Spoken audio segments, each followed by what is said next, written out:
My sister believed she could silence me by rewriting the will. But when I revealed the hidden recordings of her plotting, the empire she claimed became the courtroom stage for her humiliation. The room was heavy with expectation as the lawyer unfolded the will, his voice steady, his words deliberate. My sister sat across from me, her posture rigid, her smile too sharp, too rehearsed. It wasn't the smile of grief or relief. It was the smile of someone who already knew the outcome. Her eyes flickered toward me, calculating, almost daring me to react. In that instant I felt something shift. I tried to focus on the lawyer's words, but my attention kept drifting back to her. Every nod, every glance, every subtle smirk carried the weight of a secret. She leaned back in her chair, arms crossed, as though the empire we had inherited was already hers. My stomach tightened. I didn't know what she had done, but I knew she had done something. The days that followed only deepened my unease. Small incidents began to trouble me. Papers I had left neatly stacked in my drawer went missing. When I asked her about them, she brushed me off with a dismissive laugh. "You're too paranoid," she said, waving her hand as though my concerns were childish. But paranoia wasn't the right word. It was instinct. Late at night, I noticed her slipping out of the house, dressed sharply, her phone pressed to her ear. I followed once, keeping my distance. She met with lawyers in dimly lit offices, her voice low, her gestures sharp. I couldn't hear the words, but I could feel the betrayal in the air. At family gatherings, her arrogance grew bolder. She spoke as though decisions had already been made, as though the empire was hers to command. "We'll restructure soon," she said casually, sipping her wine. "It's for the best." Relatives nodded politely, but their eyes flickered toward me, uncertain. I sat quietly, watching her weave lies with charm, each word a thread in a web she thought would hold me captive. One evening, I overheard fragments of her conversation with a confidant. I had stepped into the hallway, the door slightly ajar, when her voice reached me. "We'll rewrite it," she said firmly. "She won't fight back. She never does." My chest tightened. Then came the word that cut deeper than any blade: silence. I froze, my breath caught in my throat. Silence me? Silence my claim? The words planted seeds of suspicion deep inside me, seeds that grew into anger, into determination. I confronted her the next morning, my voice steady but sharp. "What are you planning?" I asked. She smiled, that same sharp smile, and shook her head. "You're imagining things," she said. But her eyes betrayed her. They were too calm, too certain. My heart wrestled between disbelief and anger. She was my sister. We had shared childhood secrets, laughter, tears. I wanted to trust her, to believe she was protecting me. But every gesture, every word, every silence told me otherwise. The silent war between us began then. She moved with arrogance, confident in her schemes. I moved with caution, watching, waiting, gathering fragments of truth. One small incident stays etched in my memory. I found her in the study, rifling through drawers, her hands quick, her movements sharp. When she noticed me, she slammed the drawer shut, forcing a smile. "Just looking for old letters," she said. But the papers she clutched were not letters. They were legal documents. Another moment came when a family friend approached me quietly. "She's been meeting with lawyers," he whispered. "Late at night. I thought you should know." His words confirmed what I had already suspected. The tension grew heavier with each passing day. She carried herself with confidence, her voice loud, her gestures grand. I sat quietly, my silence deliberate, my eyes sharp. He thought I was weak, but weakness was not in my blood. At dinner one evening, she raised her glass, her voice strong. "To the future of the family empire," she declared. Relatives clapped politely, but I noticed the hesitation in their eyes. I raised my glass too, but my smile was thin, my heart heavy. Later that night, I found myself pacing the garden, the cool air biting at my skin. I thought of our parents, of the legacy they had built with sweat and sacrifice. I thought of my sister's arrogance, her schemes, her lies. My anger simmered, but I forced it down. Revenge was not served in haste. It required patience. The silent war continued. She moved boldly, weaving lies with charm. I moved quietly, gathering strength, waiting for the right moment. And though my heart wrestled between disbelief and anger, I knew one thing with certainty. She was plotting against me. And I would not let her win. The night I found the recordings, the air in the study felt colder than usual. I had gone searching through a box of old files, hoping to find comfort in my father's notes, but instead I stumbled upon a small device tucked beneath a stack of papers. My curiosity pushed me to press play. Her voice filled the room, sharp and deliberate, plotting with lawyers to alter the will and erase my claim. I froze, my breath shallow, listening as she spoke with confidence as though she had already won. "We'll rewrite it," she said firmly. "She won't fight back. She never does." The words cut through me, but instead of despair I felt something ignite inside. My sister had underestimated me, and that mistake would be her downfall. From that moment I began to investigate quietly. I couldn't confront her yet, not without more proof. I moved carefully, gathering scraps of evidence, piecing together her betrayal like a puzzle. I met with loyal employees in secret, choosing places where no one would suspect. In the dim corner of a cafe, one clerk leaned forward, whispering, "She's been moving funds. Small amounts, hidden in accounts no one checks." His hands trembled, but his courage gave me strength. The deeper I dug, the more I uncovered. Receipts tucked into folders, signatures that didn't match, meetings scheduled at odd hours. Each discovery was a thread, and together they wove a tapestry of deceit. I carried the weight of it alone, my silence deliberate, my resolve growing stronger with each passing day. One small subplot unfolded when a family friend, nervous but loyal, confessed what he had seen. We met in the garden, the air heavy with secrecy. His voice shook as he said, "I saw her.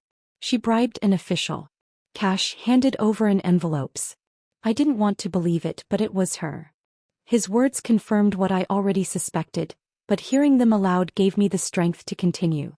Anonymous letters began to appear, slipped under my door, left on my desk, tucked into books. Each one carried warnings: "She's planning more. Watch the lawyers. Don't trust the signatures." The handwriting was hurried, the ink smudged, but the message was clear. Someone else knew, someone wanted me to fight back. I didn't know who, but their words fed my determination. Instead of despair, I felt a fire inside me. My sister thought she could silence me, but she had only awakened something stronger.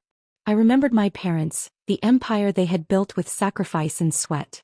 This wasn't just about me, it was about protecting their legacy. I couldn't let her erase it. I began to plan carefully. Each move had to be precise, each step deliberate. I couldn't afford mistakes. I started keeping a journal, documenting every detail. The recordings, the receipts, the testimonies. It became my weapon, a record of truth that no one could deny. One evening I tested her resolve. I mentioned casually at dinner, "I found some old files in the study." Her fork paused midair, her smile faltered for a fraction of a second. She recovered quickly, laughing it off, but I saw the fear flicker in her eyes. She knew I was close. The silent war between us grew sharper. She moved with arrogance, confident in her schemes. I moved with caution, gathering strength, waiting for the right moment. Another incident deepened my resolve. I received a call from an unknown number. The voice on the other end was low, urgent. "She's meeting with them tonight. The lawyers. If you want proof, be there." My heart raced, but I knew it was a risk worth taking. I followed quietly, staying in the shadows, and watched as she entered a building, her steps quick, her face tense. Through the window I saw her hand over documents, her voice sharp, her gestures firm. It was undeniable. The betrayal cut deep, but it also sharpened me. I was no longer the quiet observer. I was the hunter, moving in shadows, waiting for the right time to strike. I carried the recordings with me everywhere, hidden in my bag close to my heart. They were my shield, my proof, my weapon. I listened to them at night, her voice echoing in the silence, reminding me of what I was fighting for. The tension grew heavier with each passing day. Relatives began to notice the distance between us, the sharpness in our words, the silence that lingered. "Is everything all right?" one aunt asked gently. I forced a smile, nodding, but inside I was burning. My sister thought she had silenced me, but she had only given me purpose. I knew I had to expose her lies, not just for myself, but for everyone who believed in the legacy of our family. And so I carried on, each day a battle, each night a plan. The fire inside me burned brighter, fueled by anger, by loyalty, by the memory of my parents' sacrifice. I knew the struggle was far from over, but I was ready. Ready to fight, ready to endure, ready to reclaim what was mine. The recordings were more than proof, they were a promise. A promise that her lies would not stand, that her betrayal would not go unpunished.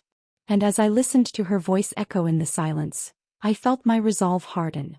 She thought she could silence me, but she had only awakened the storm. The day of the trial arrived with a weight that pressed against my chest. I had carried the recordings, the receipts, and the testimonies with me for weeks, each one a weapon sharpened by betrayal. As I stepped into the courtroom, the air felt heavy, charged with anticipation. My sister sat across the room, her posture rigid, her chin lifted high as though arrogance could shield her from the truth. The judge entered, the gavel struck, and silence fell. My lawyer nodded at me, but I didn't need reassurance. I had lived through the lies, endured the silent war, and now the moment had come to expose her schemes. When the recordings played, her voice filled the room. Clear, sharp, undeniable. "We'll rewrite it. She won't fight back. She never does." The words echoed against the walls, each syllable stripping away her mask. I watched her face pale, her lips tighten, her hands clench against the table. She tried to look composed, but the tremor in her jaw betrayed her. Then came the receipts, transactions hidden in accounts, payments made to officials, signatures forged with precision but not perfection. The judge leaned forward, eyes narrowing as the evidence unfolded piece by piece. My sister shifted in her seat, her confidence crumbling. The testimonies followed. Employees, family, friends, even a clerk who had once feared speaking out. Each voice added weight to her downfall. "She bribed officials," one said firmly. "She ordered us to shred documents," another confessed. The courtroom buzzed with whispers, the truth spreading like fire. Family members demanded answers. My aunt stood, her voice trembling with anger. "How could you betray your own blood?" Friends who had once admired her refused to defend her, their silence louder than any accusation. Even the community, gathered in the gallery, murmured with disapproval. My sister tried to deny everything. She shouted, her voice sharp, her words desperate. "This is nonsense. Lies. She's twisting the truth." But the louder she grew, the smaller she seemed. Her threats fell flat, her arrogance shattered. The empire she claimed became the very proof of her corruption. I stood tall, my voice calm, my presence steady. I didn't need to shout. The truth was louder than rage. "You tried to erase me," I said, my eyes fixed on hers. "But you erased yourself instead." The judge's gavel struck again, silencing her protests. The verdict was clear. Her schemes had collapsed, her lies exposed, her arrogance dismantled. The courtroom became her stage of humiliation, every eye watching as the empire she tried to steal crumbled around her.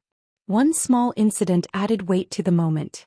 As the judge read the decision, a family friend leaned toward me whispering, "Your parents would be proud." The words carried more power than any legal victory. Another moment came when a neighbor approached me outside the courtroom. "We always wondered why she acted so smug," he said softly. "Now we know." His tone wasn't cruel, but it carried the quiet satisfaction of truth revealed. My sister's downfall wasn't just legal. It was personal, social, emotional. The whispers spread through the community, her name becoming a warning, her arrogance a lesson. She had built her empire on lies, and now those lies had buried her. She tried one last time to salvage her pride. "You'll regret this," she hissed at me, her eyes burning with fury. But her words no longer pierced me. I met her gaze calmly. "No," I replied. "You will." I walked out of the courtroom with quiet strength. No loud celebration, no triumphant shouts. Just dignity reclaimed, truth upheld, and closure found. Revenge had been served, not through rage but through patience and proof. In the days that followed, the echoes of her humiliation lingered. Family members spoke of betrayal, friends distanced themselves, and the community carried the story like a cautionary tale. I carried myself with calm resolve, knowing I had fought not just for myself, but for the legacy of my parents. One evening, I returned to the garden where I had once wrestled with suspicion. The air was cool, the sky painted with fading light. I thought of the journey, the silent war, the hidden recordings, the courtroom confrontation, and I felt peace. The truth had been painful, but it had also freed me. I had reclaimed my dignity, my strength, my place. My sister's humiliation was not my victory. It was her consequence. My victory was in the truth, in the patience, in the proof that had carried me through.